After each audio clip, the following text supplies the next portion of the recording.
Hello everyone, math filament YouTube channel में आपका बहुत बहुत स्वागत है। इसके पहले वाले वीडियो में हमने 15 क्वेश्चन आपको कराया था, जिसमें बहुत ही अच्छे से हमने डिस्कस करते हुए एक एक क्वेश्चन को बताया था। वहाँ पे हमने जितने भी उससे रिलेटेड या उससे संबंधित कॉन्सेप्ट या उससे रिलेटेड नियम है या कोई भी टॉपिक है जो उससे रिलेटेड है, तो हम उसको भी डिस्कस करते हुए चल रहे हैं। उम्मीद है कि आप इस वीडियो का फ़ायदा उठा रहे होंगे। देखिए, आपको वीडियो को देखते रहना है, समझते रहना है, बस वीडियो को देखते रहिए। आपको बस समय निकाल लेना है आधा घंटा डेली, और रोज़ाना 8 बजे हम लोग ऑब्जेक्टिव कर रहे हैं। तो आपको बस उसको देखते रहना है, समझते रहिए, उसको बनाते रहिए और अपने कॉन्सेप्ट को रिवाइज़ करते रहिए। आपने जहाँ भी पढ़ाई किया है वहाँ पे आपको कुछ कॉन्सेप्ट पढ़ाया गया होगा, कुछ आपको तो पढ़ाया गया होगा वहाँ पे टॉपिक वाइज़। प्रकाश का अपवर्तन पढ़ाया होगा, प्रकाश का परावर्तन पढ़ाया होगा, मानोनेत्र पढ़ाया गया होगा, उसमें उत्पन्न होने वाले दृष्टि दोष के बारे में बताया गया होगा, विद्युत धारा बताई गई होगी, चुंबक बताई गई होगी। तो आप सभी उन टॉपिक्स को रिवाइज करते रहना है और हमारे यहाँ आके आपको क्या करना है, आपको ऑब्जेक्टिव बनाते रहना है। इससे आपकी तैयारी और बेहतर होते जाएगी। जो बातें आप नहीं पढ़ पाए हैं या जिन बातों को आप भूल रहे हैं, जिन बातों को आप रिवाइज नहीं कर पा रहे हैं, कुछ आपकी कमियां यहाँ पे दिखाई दे रही है, उन कमियों को भी आपको दूर करते रहना है। तो बार बार अपने कॉपी को रिवाइज करते रहना है। हमारा अगला जो क्वेश्चन था, 30 क्वेश्चन तक इसके पहले हमने कर दिया था। 30 क्वेश्चन के बाद आगे हम लोग 31 से स्टार्ट करेंगे, ठीक है ना। 31 क्वेश्चन बड़ा ही इंपॉर्टेंट है, तो आइए देखते हैं। मैंने आपको पहले ही बताया था कि सबसे पहले मैं क्वेश्चन को पढ़ूंगा, ऑप्शन बता दूंगा, और आपको क्या करना है कि बस उस ऑप्शन को अपने अपने कॉपी पे एक पेज ले लेना है, कलम ले लेना है और अपना ऑप्शन लिखते रहना है। और आपको ये देखना है कि आप कितने सही कर पा रहे हैं, ठीक है। आप जितने सही कर पा रहे हैं तो उतने क्वेश्चन को आप बताइए कि 30 में आपने कितने क्वेश्चन, 15 में आपने कितने क्वेश्चन को सही किया, और उसका कमेंट का जो स्कोर है उसको भी आप लोग कमेंट बॉक्स में जरूर दर्ज करें, ठीक है ना। तो आइए देखते हैं 31 नंबर सवाल। क्वेश्चन ये है कि एक व्यक्ति अपनी आंखों के दोष दूर करने के लिए अवतल लेंस लगे चश्मे का व्यवहार करता है, तो आंखों में दृष्टि दोष है। ऑप्शन है निकट दृष्टि दोष, दीर्घ दृष्टि दोष, जरा दृष्टि दोष और दृष्टि वैषम्य। बड़ा ही अच्छा सवाल है, आप ध्यान से समझेंगे। आप अपना ऑप्शन चुन लीजिए, मैं आपको समझाता हूँ। अब देखिए, उस आदमी ने लेंस का प्रयोग किया है अवतल। अगर वो अवतल लेंस का प्रयोग किया है तो इसका मतलब वो निकट दृष्टि दोष उस व्यक्ति को है। लेकिन दोस्तों, अगर इसी में ये पूछ देता है आपसे कि उसने उत्तल लेंस का प्रयोग किया है, तब आपको दीर्घ दृष्टि दोष मारना पड़ता है। लेकिन दोस्तों, अगर ये भी ना पूछकर ये पूछ देता हो कि उसने बाइफोकल लेंस का प्रयोग किया है, बाइफोकल, तब आपको जरा दृष्टि दोष मारना पड़ता। लेकिन दोस्तों, अगर ये भी ना देखकर वो ये पूछ लेता आपसे कि उसने बेलनाकार लेंस का प्रयोग किया है, इसको हम लोग सिलिंड्रिकल भी कहते हैं, सिलिंड्रिकल लेंस भी कहते हैं, इसका प्रयोग किया है, तब दोस्तों आपको अविंदुकता खोजना पड़ेगा, है ना। उसको कौन सी दृष्टि दोष हुआ होगा? अविंदुकता। तो इसका आंसर तो आपको मिल गया ना, निकट दृष्टि दोष। 32 नंबर सवाल देखिए, 10 मीटर फोकसांतर वाले किसी अवतल लेंस की क्षमता कितनी होगी? अब देखिए, ऑप्शन आपके पास है 10 मीटर, -10D, +10D, 2010D। ठीक है, बनाते हैं। उत्तल लेंस, याद कीजिए, आपको हमने बताया था उत्तल लेंस और एक बताया था अवतल लेंस। आप अपना ऑप्शन अपना चुन लीजिए, ठीक है ना। उत्तल लेंस की फोकस दूरी हमेशा पॉजिटिव होती है और अवतल लेंस की फोकस दूरी हमेशा नेगेटिव होती है, ठीक है ना। तो आप यहीं पे छांट सकते हैं इस चीज़ को, ठीक है ना। आप यहीं पे ऑप्शन को छांट सकते हैं, प्लस में है नहीं होगा, प्लस में है नहीं होगा, नहीं होगा। आप इसी से बस इसका ऑप्शन पे क्लिक पहुंच जा सकते थे रियल वाले आंसर पे।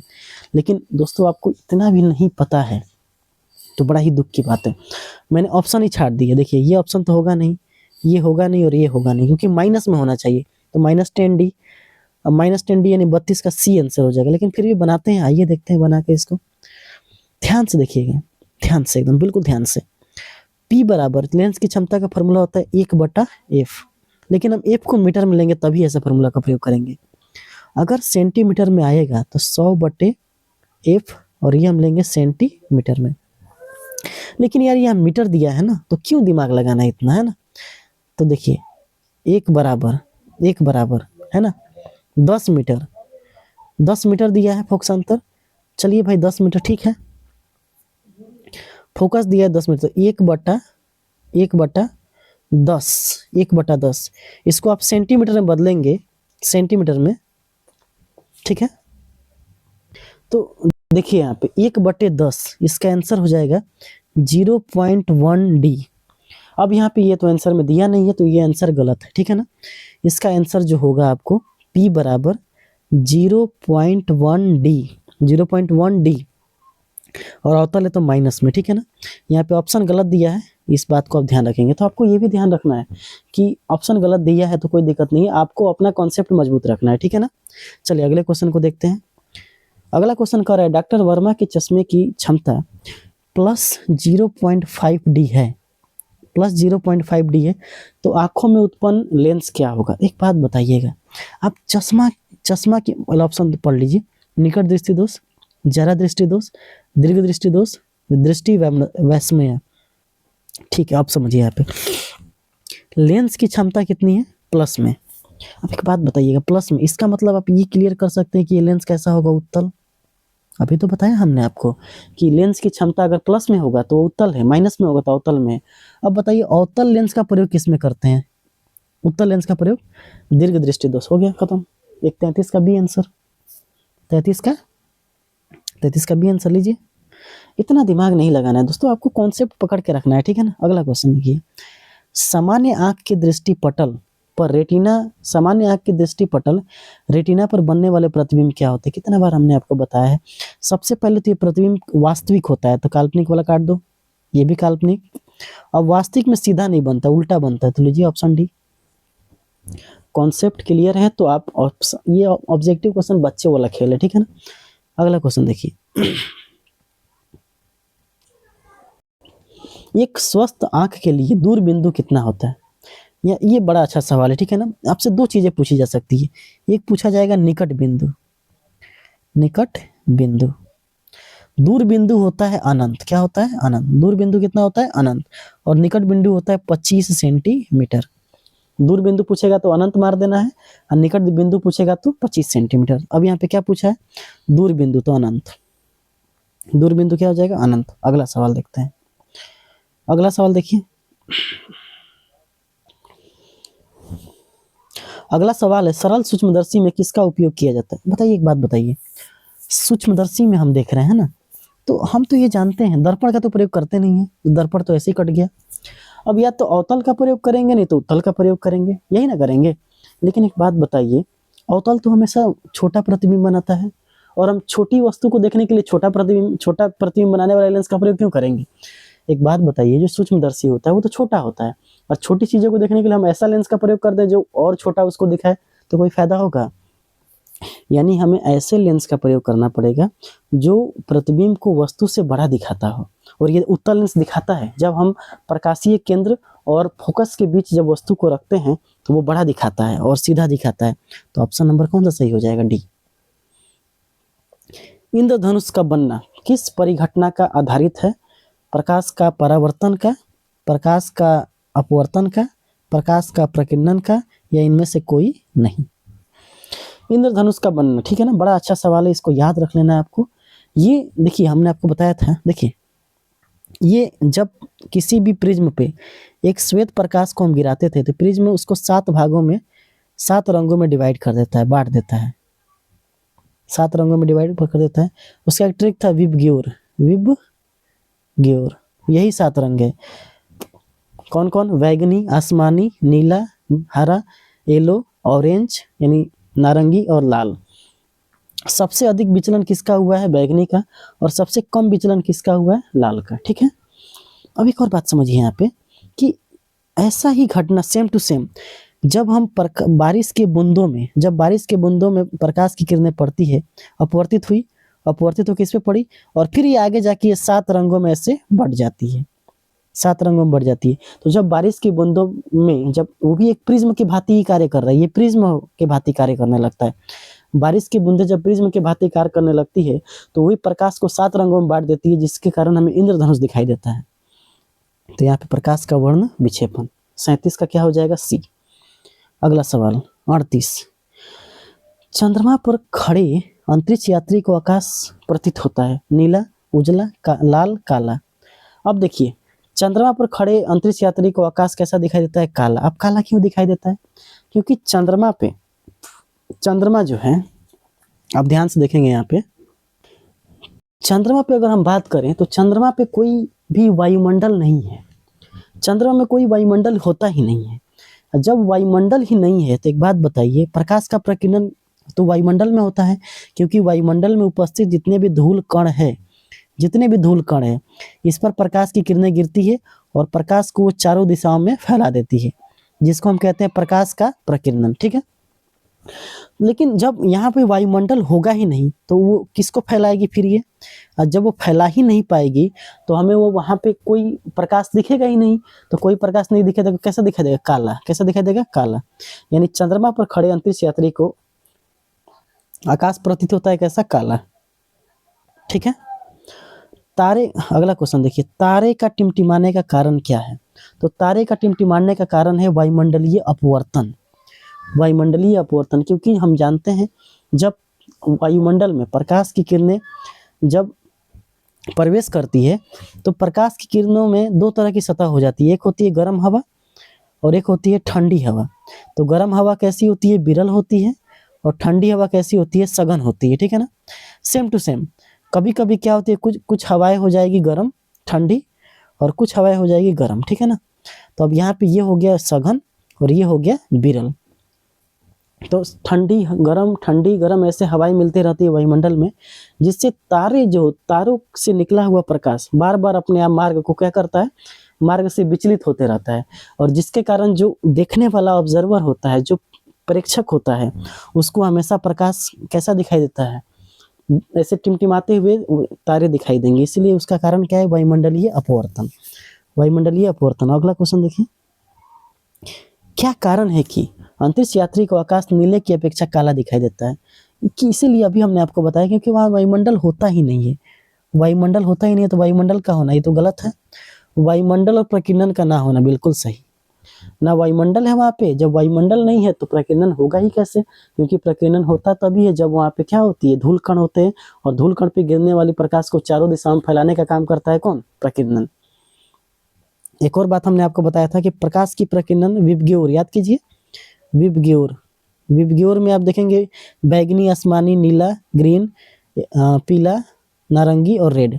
जब हम ऐसे जाते हैं, ठीक है ना, तो लेमडा बढ़ता था, आई यानी प्रकीर्णन कम, आवृत्ति कम और अपवर्तनांक भी कम। ठीक है ना, तो अब ध्यान से देखिएगा यहाँ पे।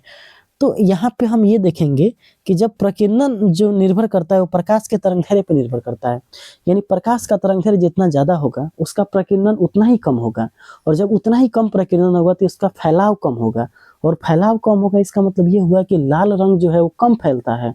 कम फैलेगा तो आसानी से दूर वाले व्यक्ति को दिख जाएगा, इसलिए खतरे के निशान के रूप में हम लाल का प्रयोग करते हैं। ठीक है, 41 का सी, निम्नलिखित में से स्पष्ट दर्शन की न्यूनतम सेंटीमीटर। अभी हमने आपको बताया कि जब आपको स्पष्ट देखना है तो न्यूनतम जो दूरी होगी 25 सेंटीमीटर और अधिकतम दूरी होगी अनंत।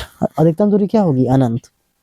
अगला सवाल, सामान्य दृष्टि के वयस्क के लिए दर्शन की अल्पतम दूरी, अल्पतम मतलब होता है कम, तो कम कितना होता है? 25 सेंटीमीटर। ठीक है, अच्छा इस चीज को मीटर में पूछ दे तो 25 सेंटीमीटर को आपको मीटर में बदल देना है। तो इसको बदलने के लिए 25 बटा कितना हो जाएगा? 100 कटाएंगे तो 1/4। ठीक है ना, या 0.25 सेंटीमीटर, ये भी मीटर। ठीक है, फोटोग्राफिक कैमरा का अभिदृश्यक होता है। तो फोटोग्राफिक देखिए, दर्पण का तो प्रयोग बिल्कुल नहीं करेंगे, तो दर्पण तो ऐसे ही काट दीजिए। अभी आपके पास दो ही ऑप्शन है, या तो उत्तल है या अवतल है। ठीक है ना, उत्तल है या अवतल है। एक बात बताइए, अवतल से तो छोटी दिखाई देने लगी ये वस्तु, और छोटा तो हमको देखना ही नहीं है, क्योंकि अवतल हमेशा वस्तु से छोटा प्रतिबिंब बनाता है, सीधा बनाता है। ठीक है ना, छोटा, सीधा और आभासी बनाता है। लेकिन उत्तल लेंस ये दोनों तरह की प्रतिबिंब बनाता है, छोटा भी बनाता है और बड़ा भी बनाता है। ठीक है ना, तो अभिदृश्यक ऐसा होना चाहिए कि हम छोटी सी वस्तु का प्रतिबिंब बड़ा बना दे, है ना, या बड़ी वस्तु का प्रतिबिंब छोटा बना दे। तो इस तरह का काम कौन करेगा? फोटोग्राफी कैमरा में उत्तल लेंस। निकट दृष्टि दोष वाले मनुष्य के चश्मे में होता है। जब भी किसी व्यक्ति को निकट दृष्टि दोष हो जाता है, इसका मतलब ये हुआ कि उसको दूर की चीजें दिखाई नहीं देती है। वैसा दृष्टि दोष जिसमें दूर की चीजें स्पष्ट दिखाई न दे, उसे हम निकट दृष्टि दोष कहते हैं, ठीक है ना। और निकट दृष्टि दोष में जब भी हम प्रयोग करते हैं तो अवतल लेंस का प्रयोग करते हैं, ठीक है ना। अगर यहीं पे आपसे ये पूछ देता, इसका तो आंसर अवतल है, अगर यहीं पे आपसे पूछ देता कि दूर दृष्टि दोष में प्रयोग करेंगे, तो दूर में हम प्रयोग करते हैं उत्तल का। किसका प्रयोग करते हैं? उत्तल का। और बेलनाकार लेंस प्रयोग करते हैं अविंदुकता में। किसे प्रयोग करते हैं? अविंदुकता, ठीक है। चलिए अगला क्वेश्चन देखिए। आकाश का रंग नीला दिखना किसका घटना है? किस घटना पर आधारित है? प्रकाश का परावर्तन पे, प्रकाश का अपवर्तनांक पे, प्रकाश का अपवर्तन पे, या प्रकाश का प्रकीर्णन पे, ठीक है। अब आकाश नीला क्यों दिखाई देता है? बड़ा अच्छा सवाल है, ठीक है ना। तो देखिए, सूर्य का प्रकाश जब वायुमंडल से होकर गुजरता है, जितना ये मान लीजिए वायुमंडल है, यहाँ से सूर्य का प्रकाश जब भी गुजरेगा, ये मान लेते हैं वायुमंडल है, तो यहाँ से सूर्य का प्रकाश गुजरता है, तो वायुमंडल में गैसों के अणु में जो वायुमंडल में गैस के अणु है, वो पानी की बूंद और धूल कणों आदि से प्रकीर्णन होता है वहाँ पे, है ना। क्योंकि वायुमंडल में धूल कण है, पानी की कुछ बूंदे हैं, ठीक है। और वहाँ से क्या होता है? प्रकाश का प्रकीर्णन होता है। और जब ये प्रकीर्णन होता है तो सबसे ज्यादा प्रकीर्णन होता है नीले रंग का। किसका प्रकीर्णन होता है? नीले रंग का। जैसे मान लीजिए यहाँ पे ध्यान से, एक और बात ध्यान से समझिएगा। जैसे मान लीजिए ये हो गया वायुमंडल, ठीक है। और यहाँ पे देखने वाला ऑब्जर्वर है, ये देख रहा है, ये इसको देखना है, ये देखने वाला है, ठीक है ना। तो जब यहाँ पे धूल कण है और पानी की बूंदे हैं, तो ये क्या करती है? प्रकाश को फैलाती है। और सबसे अधिक फैलाव किसमें होता है? प्रकीर्णन किसका होता है? नीले का। इसीलिए नीला जो होता है इस आदमी को केवल दिखाई देता है। इसका मतलब ये हुआ कि प्रकाश का जो नीला रंग होता है वो किसके कारण दिखाई देता है? प्रकाश का प्रकीर्णन के कारण। प्रकाश का प्रकीर्णन, ठीक है। 45 का क्या हो जाएगा? सी। ये क्वेश्चन लिखने में भी आता है, तो आप कैसे लिखेंगे? आपसे पूछेगा कि आकाश का रंग नीला दिखता है, इसका कारण बताइए। तो बोलिएगा कि सूर्य का प्रकाश जब वायुमंडल से होकर गुजरता है, तो वायुमंडल में जो गैसों के अणु होते हैं, या गैसों के अणु में जो होते हैं वो पानी की बूंदे, या गैसों जो वायुमंडल में जो धूल कण होते हैं, उनसे प्रकाश क्या होता है? प्रकीर्णित हो जाता है, फैल जाता है, फैला होता है। और इसमें सबसे अधिक फैलाव, प्रकाश के सातों रंग में से सबसे अधिक फैलाव किसका होता है? नीले का होता है। इसीलिए आकाश का रंग हमें क्या दिखाई देता है? नीला दिखाई देता है। स्पेक्ट्रम, अगला क्वेश्चन है, स्पेक्ट्रम में किस रंग का किरण का झुकाव सबसे अधिक है? तो देखिए, अभी हमने पढ़ा था यहाँ पे, ये आपका है प्रिज्म। यहाँ से जब पहला, ये रेड है, ठीक है ना। 7 रंग में बांट देंगे, 4, 5, 6, 7। Violet, indigo, blue, GYOR। सबसे अधिक फैलाव किसका हुआ है? वायलेट का, यानी बैगनी का। और सबसे कम कौन फैला हुआ है? रेड का, ठीक है ना। ये विचलन की बात की हमने, विचलन भी आपको समझा दिया। अब थोड़ा एक और बात समझिए, इसमें फैलाव पूछा है, झुकाव वही बात है, विचलन यानी झुकाव। तो सबसे अधिक किसका होता है? बैगनी का। सबसे अधिक किसका हो जाएगा? बैगनी का, ठीक है। अगला क्वेश्चन, स्पेक्ट्रम प्राप्त करने के लिए किसका उपयोग करते हैं? तो स्पेक्ट्रम प्राप्त करना होगा तो अभी हमने आपको बताया कि प्रिज्म का प्रयोग करेंगे। किसका प्रयोग करेंगे? प्रिज्म, क्योंकि प्रिज्म से ही प्रकाश के 7 रंगों में उसका विभाजन हो जाता है। तो ये था पूरा का पूरा ऑब्जेक्टिव। यहाँ पे आपको हमने गाइड, MBD जो गाइड होता है उसके सभी ऑब्जेक्टिव मानव नेत्र और रंग बिरंगा संसार के कर दिया है। आप इसको देखिए अच्छे से और बनाइए, इसको सब तक शेयर कीजिए, सबको फायदा पहुंचाइए। अगला जो वीडियो आएगा, 2 वीडियो और आएगा, जिसमें हम लोग 2 वीडियो में और ऑब्जेक्टिव डिस्कस करेंगे, और उसमें आप सब क्वेश्चन को आराम से बना लेंगे, क्योंकि इतना हमने आपको पढ़ा दिया है कि आप आराम से बनाने में समर्थ हैं। एक अगला वीडियो 6 नंबर आएगा, जिसमें हम पूरा का पूरा जो होता है उसमें हम क्या करेंगे, एक मास्टर वीडियो बना देंगे। तो उसमें आपको आसानी से, आपको मतलब कि सॉल्व करने में ईजी रहेगा। आप एक ही वीडियो में सारे क्वेश्चन को देख सकेंगे, एक ही बार बैठेंगे, सभी वीडियो को देख दीजिए, आपका ऑब्जेक्टिव तैयार हो गया, एक दिन में पूरा ऑब्जेक्टिव तैयार। तो आप इस वीडियो को देखिए और सब तक शेयर कीजिए। मिलेंगे अगले क्लास में, तब तक के लिए जय हिंद।